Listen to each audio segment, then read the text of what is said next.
ॐ भूर्भुवः स्वः तत्सवितुर्वरेण्यं भर्गो देवस्य धीमहि धियो यो नः प्रचोदयात्। यदि देहं पृथक्कृत चिति विश्राम्य तिष्ठसि अधुनैव सुखी शान्तः वन्द्यमुक्तो भविष्यसि। यदि माने यदि देहम शरीर को पृथक्कृत अलग करके चिति चैतन्य आत्मा में विश्राम करके तिष्ठसी स्थित हो जाते हो तो अधुना अभी एव ही सुखी शांतः सभी प्रकार के तनावों से मुक्त बंधनों से मुक्त भविष्यसि हो जाओगे। यदि तुम अपने आप को देह से तीनों शरीरों से स्थूल सूक्ष्म और कारण शरीरों से स्वयं को अलग करके चैतन्य रूप आत्मा में एकाग्र होकर स्थित हो जाते हो तो अभी सभी प्रकार के बंधनों से मुक्त होकर सुखी और शांत हो जाओगे। महर्षि अष्टावक्र कहते हैं कि त्याग करने से तुम्हें पात्रता प्राप्त हो जाएगी, फिर गुरु के द्वारा तत्व ज्ञान का बोध कराने से तुम्हें आत्मज्ञान हो जाएगा, परंतु मुक्ति प्राप्त हेतु आत्मज्ञान ही काफी नहीं है निश्चित हो जाना कि मैं शुद्ध चैतन्य आत्मा हूं, मैं साक्षी हूं, यह शरीर आदि मैं नहीं हूं, आदि ही मुक्ति हेतु आवश्यक नहीं है।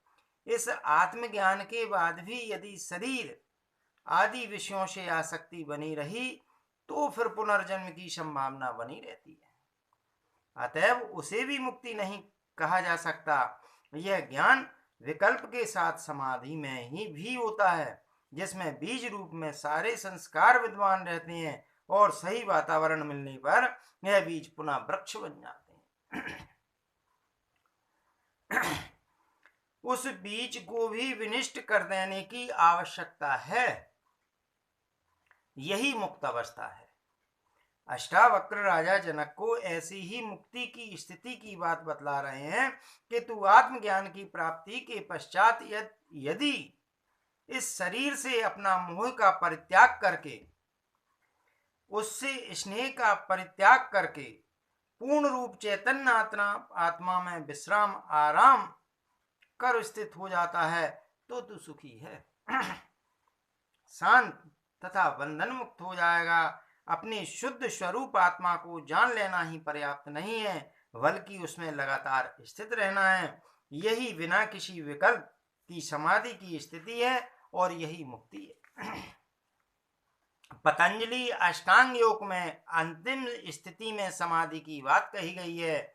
महर्षि अष्टावक्र राजा जनक को पहले ही वाक्य में समाधि का ज्ञान करा देते हैं।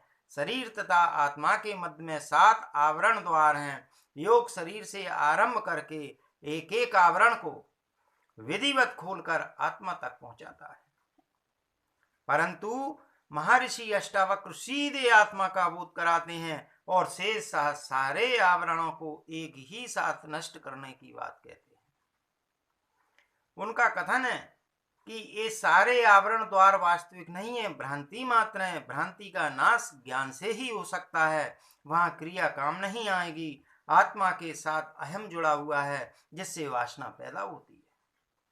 वासना की पूर्ति के लिए शरीर प्राप्त होता है, यदि वासना नहीं होती तो शरीर की क्या आवश्यकता थी। योग का केंद्र शरीर है। यदि तू इससे विलग होकर सीधे आत्म भाव में विद्यमान हो जाता है तो तू तत्काल सुखी, शांत और मुक्त हो जाएगा। अभी एक क्षण की भी देर नहीं होगी। ये वासनाएं, संस्कार, कर्मफल, कर्म भोग इत्यादि कुछ भी बाधक नहीं बनेंगे। मात्र इस स्थिति में स्थिर हो जाना ही पर्याप्त है। जैसे कभी कभी रस्सी को सांप समझ लेने पर उसे स्पष्ट रूप से देख लेने पर बोध होता है कि यह सांप नहीं रस्सी है, संशय मिट जाता है। कुछ कर्मकांड, जब तप, मंत्र साधना, हठयोग की क्रियाएं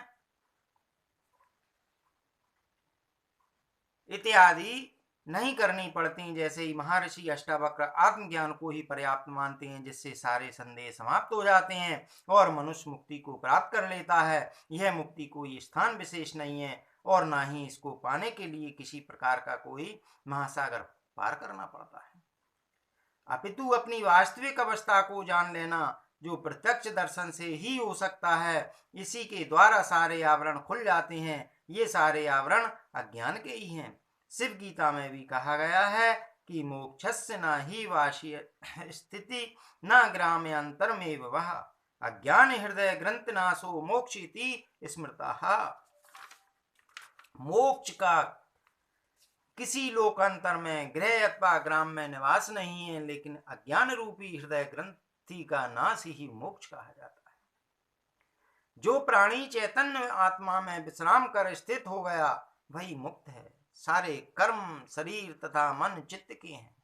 जो शरीर एवं मन के प्रति प्रेम का भाव रखता है उसी के कर्म बंधन का कारण बनते हैं। आत्मा का कोई बंधन नहीं है, वह करता है ही नहीं, दुष्टा है। दुष्टा कभी भी कर्म बंधन में नहीं बनता। ये सारे भोग, कर्म, अहम, लालच इत्यादि शरीर और मन के धर्म हैं, आत्मा के नहीं। जो मनुष्य अपने आप को आत्मा मानकर शरीर से अपना संबंध तोड़ देता है वही मुक्त है। यह महर्षि अष्टावक्र का परम उपदेश है, अर्थात यही अष्टावक्र गीता का मूल आधार है।